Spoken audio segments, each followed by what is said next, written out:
ألف لام را كتاب أحكمت آياته ثم فصلت من لدن حكيم خبير ألا تعبدوا إلا الله إنني لكم منه نذير وبشير وأن استغفروا ربكم ثم توبوا إليه يمتعكم متاعا حسنا إلى أجل مسمى ويؤت كل ذي فضل فضله وإن تولوا فإني أخاف عليكم عذاب يوم كبير إلى الله مرجعكم وهو على كل شيء قدير ألا إنهم يثنون صدورهم ليستخفوا منه ألا حين يستغشون ثيابهم يعلم ما يسرون وما يعلنون إنه عليم بذات الصدور وما من دابة في الأرض إلا على الله رزقها ويعلم مستقرها ومستودعها كل في كتاب مبين وهو الذي خلق السماوات والأرض في 6 أيام وكان عرشه على الماء ليبلوكم أيكم أحسن عملا ولئن قلت إنكم مبعوثون من بعد الموت ليقولن الذين كفروا إن هذا إلا سحر مبين ولئن أخرنا عنهم العذاب إلى أمة معدودة ليقولن ما يحبسه ألا يوم يأتيهم ليس مصروفا عنهم وحاق بهم ما كانوا به يستهزئون ولئن أذقنا الإنسان منا رحمة ثم نزعناها منه إنه ليئوس كفور ولئن أذقناه نعماء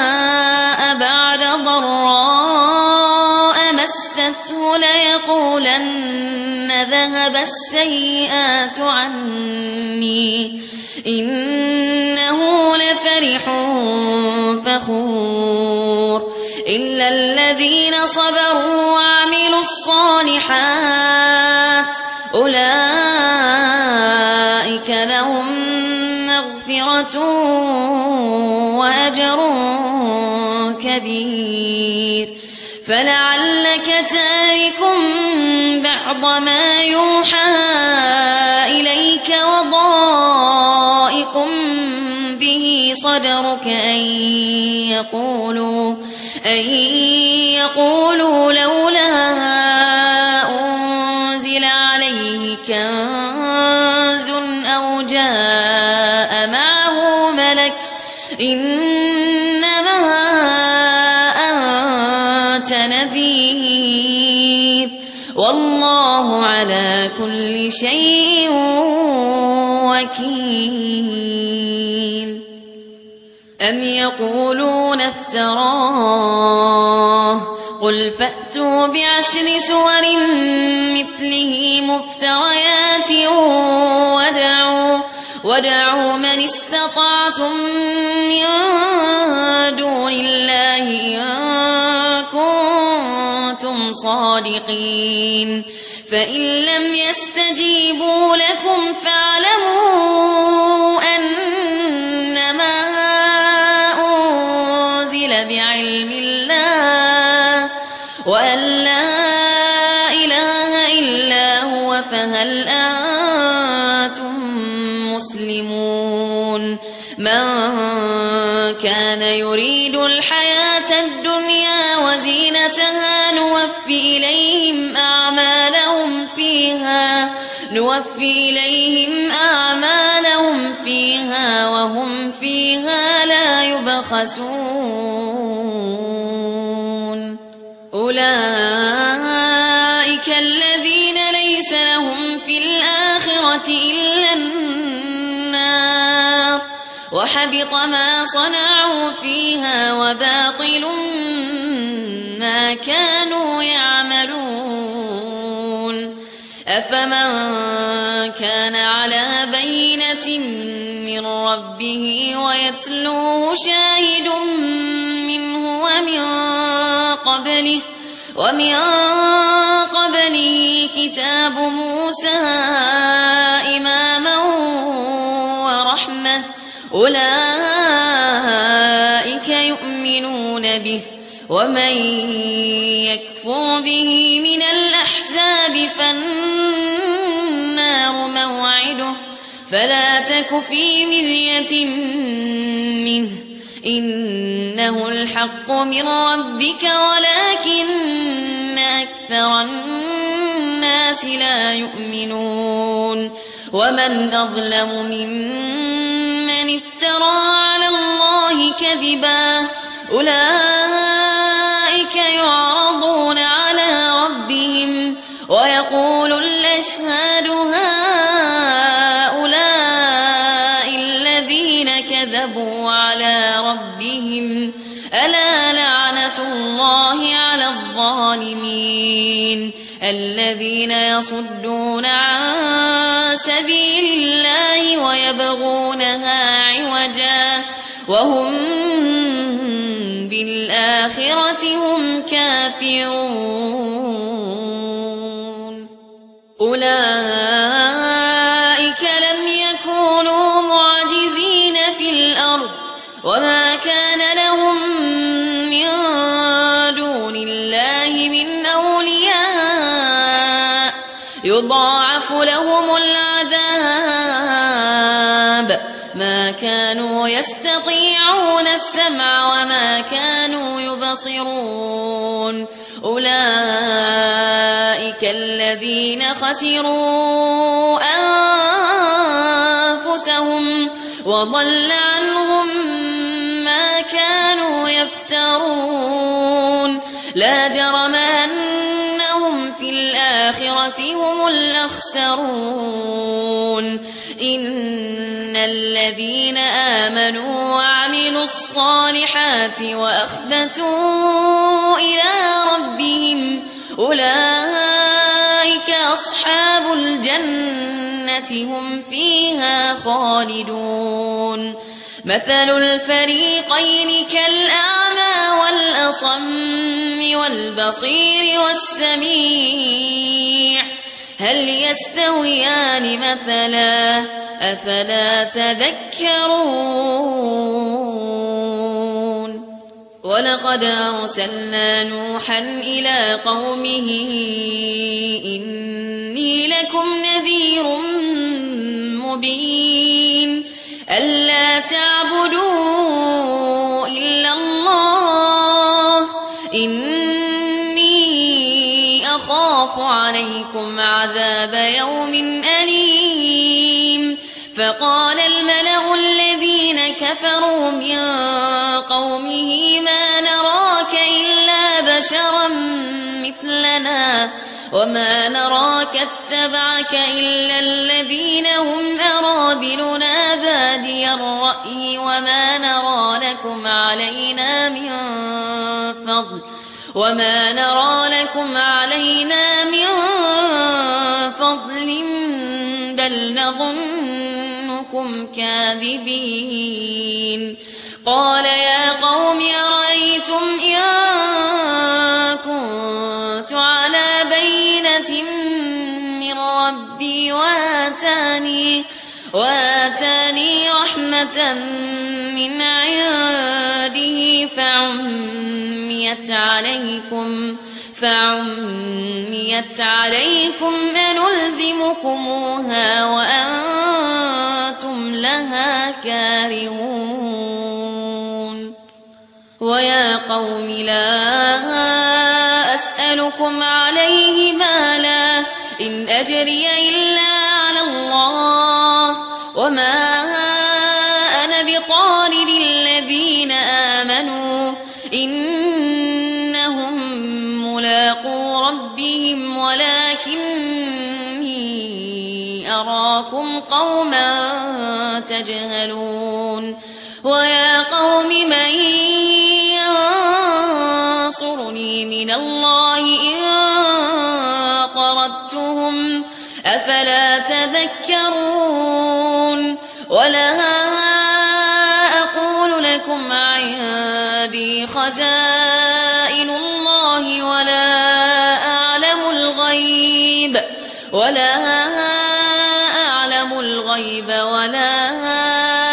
أقول إني ملك ولا أقول للذين تزدري أعينكم لن يؤتيهم الله خيرا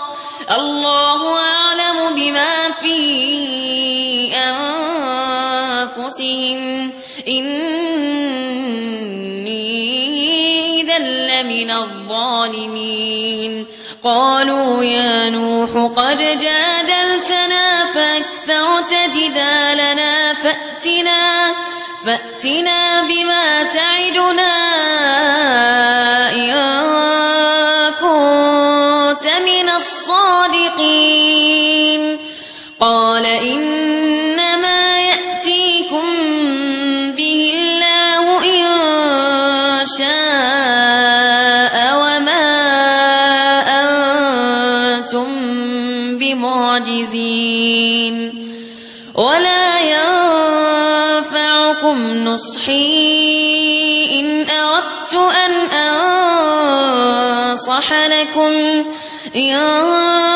كان الله يريد أن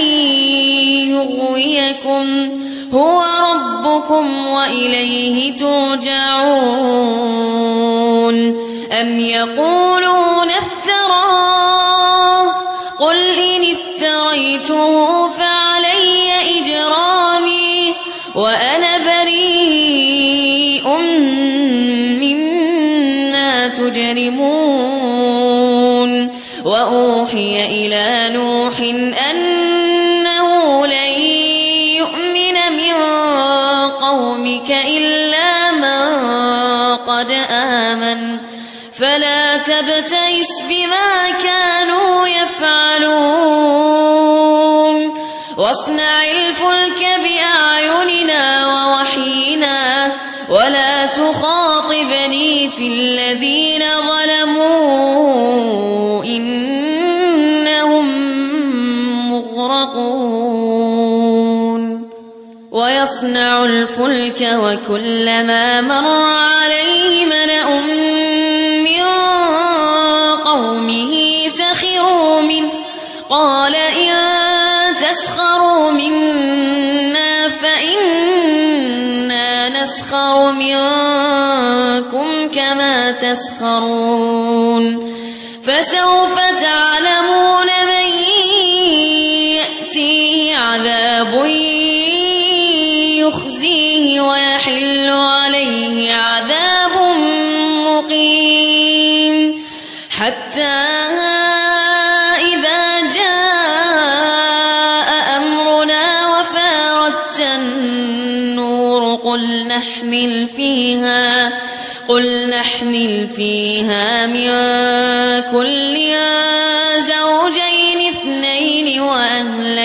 وأهلك إلا عليه القول وما آمن معه إلا قليل وقال اركبوا فيها بسم الله مجريها ومرساها إن ربي لغفور رحيم وهي تجري بهم في موج كالجبال ونادى نوح ابنه وكان في معزل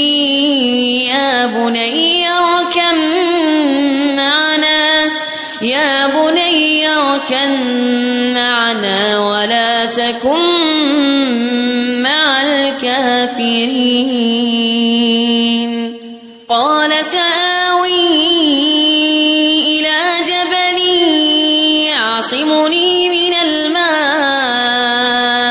قال لا عاصم اليوم من أمر الله إلا من رحم وحال بينهما الموج فكان من المغرقين وقيل يا أرض ابلعي ماءك ويا سماء أقلعي وغيض الماء وقضي الأمر واستوت على الجود وقيل بعدا للقوم الظالمين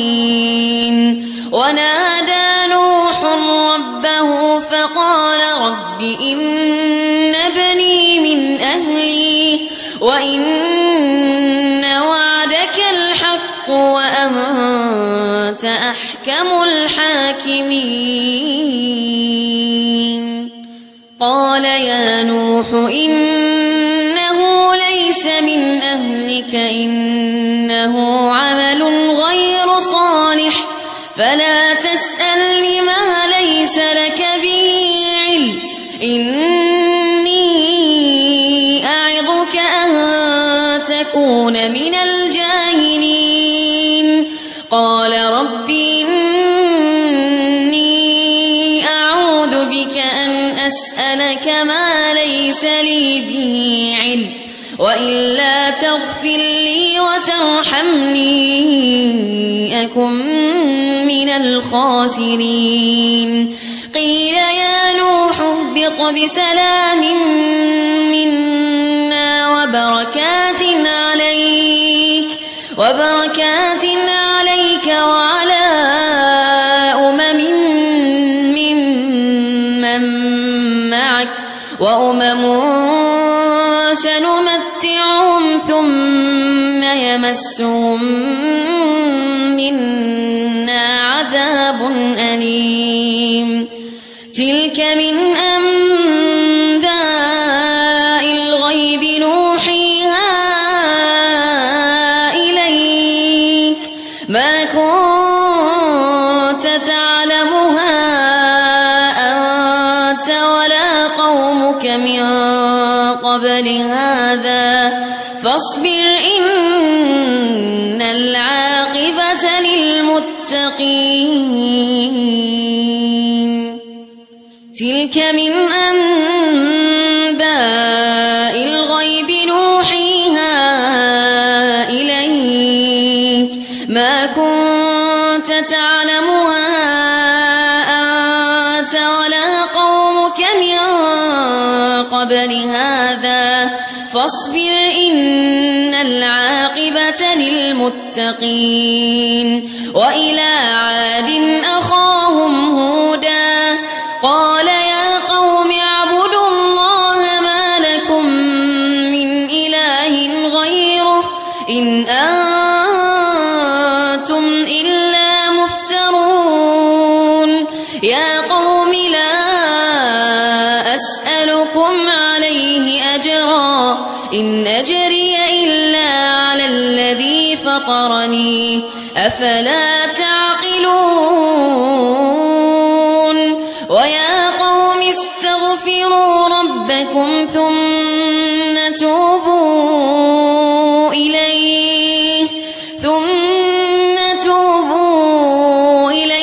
يرسل السماء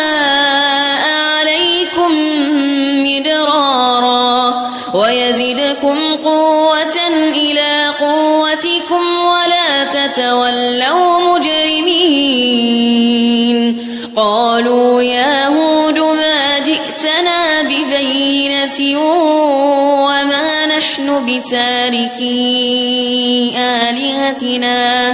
وما نحن بتاركي آلهتنا عن قولك وما نحن لك بمؤمنين إن نقول إلا اعتراك بعض آلهتنا بسوء قال إني أشهد الله واشهدوا أني بريء مما تشركون من دونه فكيدوني جميعا ثم لا تنظرون إني توكلت على الله ربي وربكم ما من دابة إلا هو آخذ بناصيتها إن ربي على صراط مستقيم فإن تولوا فقد أبلغتكم ما أرسلت به إليكم ويستخلف ربي قوما غيركم ولا تضرونه شيئا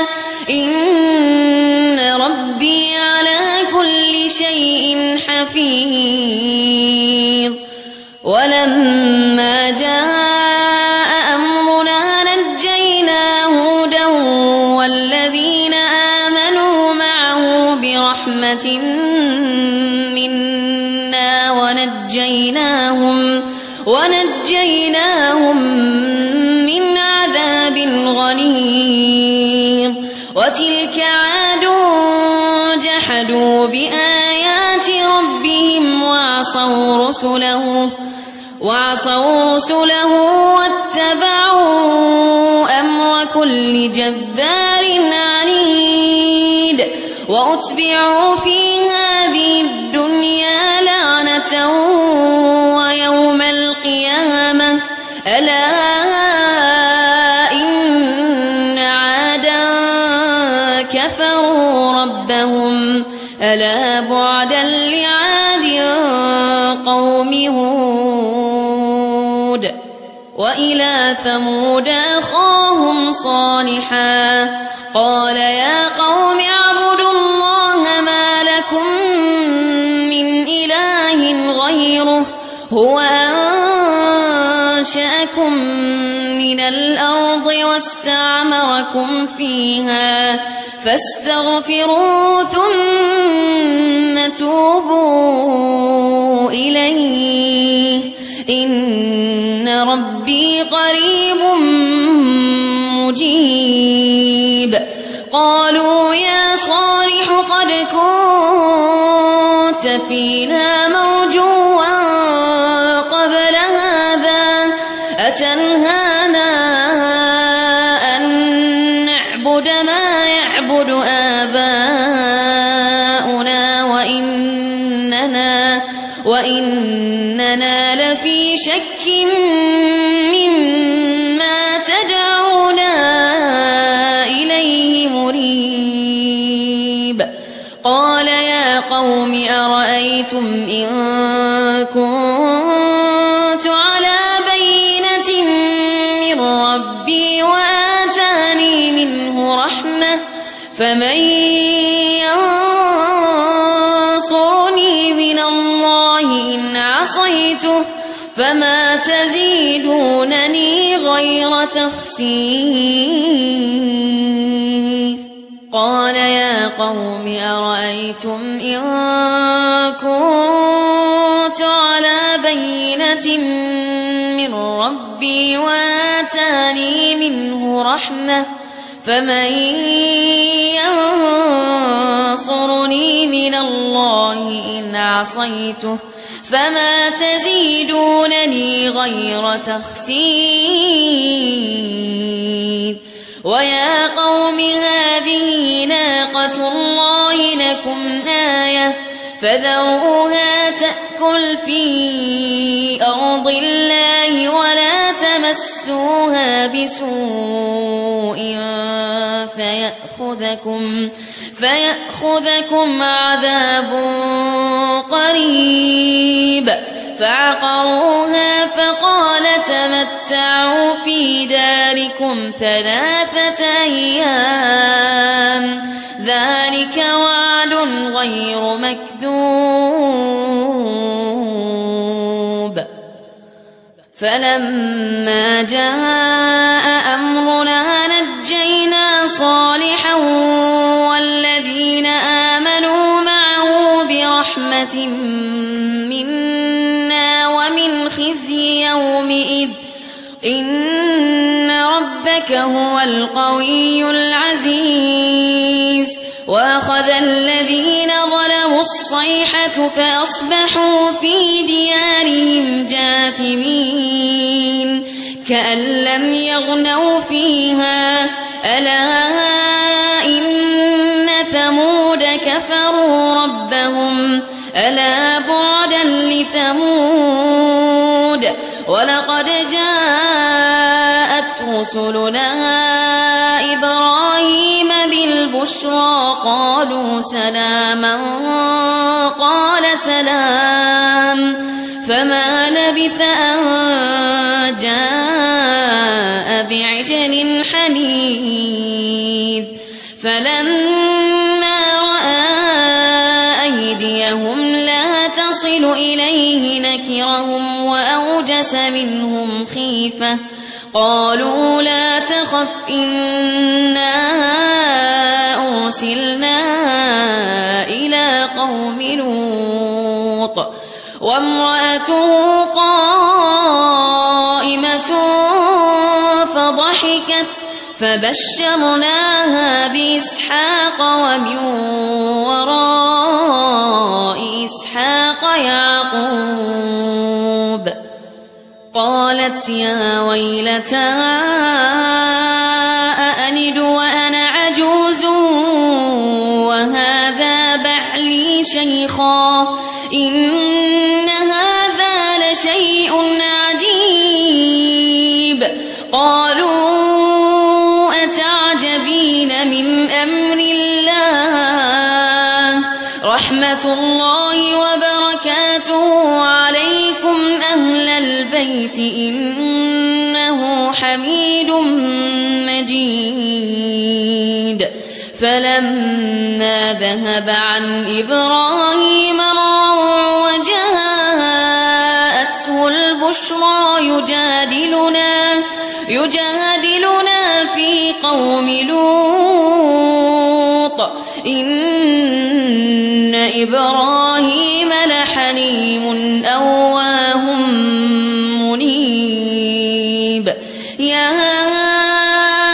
إبراهيم أعرض عن هذا إنه قد جاء أمر ربك وإنهم آتيهم عذاب غير مردود ولما جاءت رسلنا لوطا سيء بهم وضاق بهم ذرعا وقال هذا يوم عصيب وجاءه قومه يهرعون إليه ومن قبل كانوا يعملون السيئات قال يا قوم هؤلاء بناتي هن أطهر لكم فاتقوا الله ولا تخزون في ضيفي أليس منكم رجل رشيد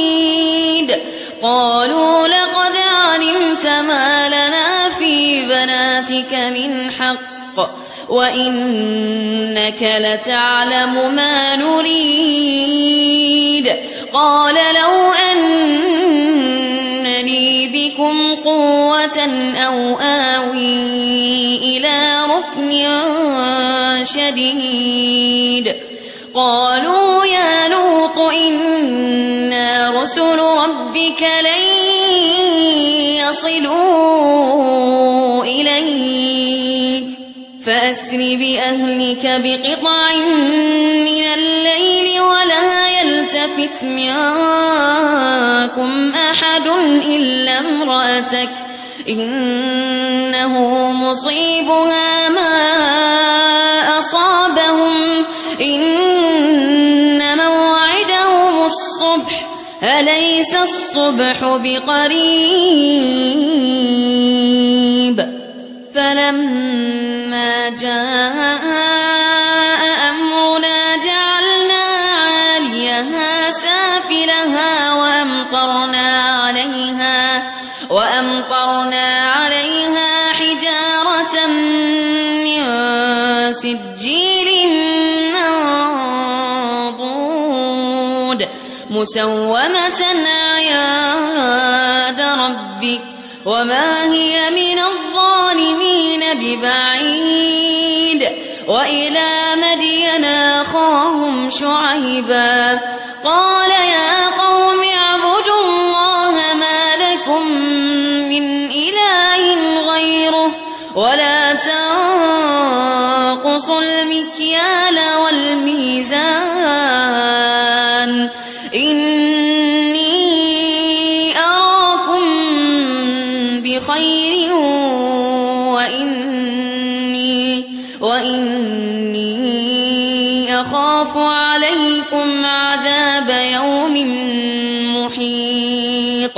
ويا قوم أوفوا المكيال والميزان بالقسط ولا تبخسوا الناس أشياءهم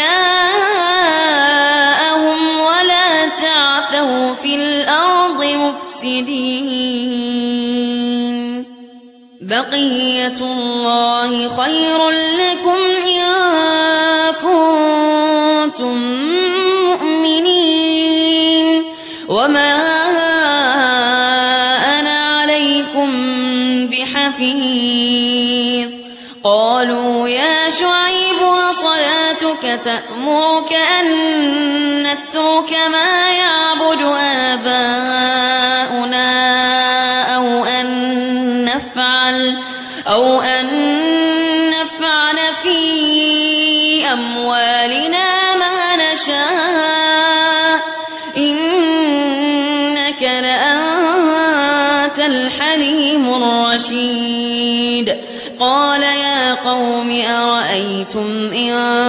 كنت على بينة من ربي ورزقني منه رزقا حسنا وما أريد أن أخالفكم إلى ما أنهاكم عنه إن أريد إلا الإصلاح ما استطعت وما توفيقي إلا بالله عليه توكلت وإليه أنيب. ويا قوم لا يجرمنكم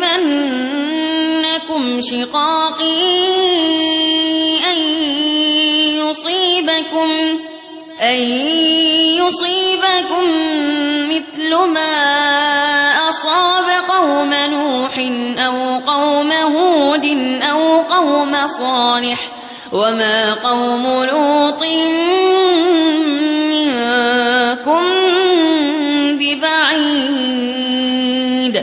واستغفروا ربكم ثم توبوا إليه إن ربي رحيم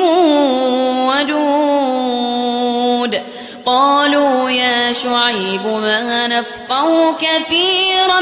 مما تقول وإنا لنراك فينا ضعيفا ولولا رهطك لرجمناك وما أنت علينا بعزيز قال يا قوم أرهطي أعز عليكم من الله واتخذتموه وراءكم ظهريا إن ربي بما تعملون محيط ويا قوم اعملوا على مكانتكم إني عامل سوف تعلمون من يأتيه عذاب يخزيه ومن هو كاذب وارتقبوا إني معكم رقيب ولما جاء أمرنا نجينا شعيبا والذين آمنوا معه برحمة منا وأخذت الذين ظلموا الصيحة فأصبحوا في ديارهم جاثمين كأن لم يغنوا فيها ألا بعدا لمدين كما بعدت ثمود ولقد أرسلنا موسى بآياتنا وسلطان مبين إلى فرعون وملئه فاتبعوا أمر فرعون وما أمر فرعون برشيد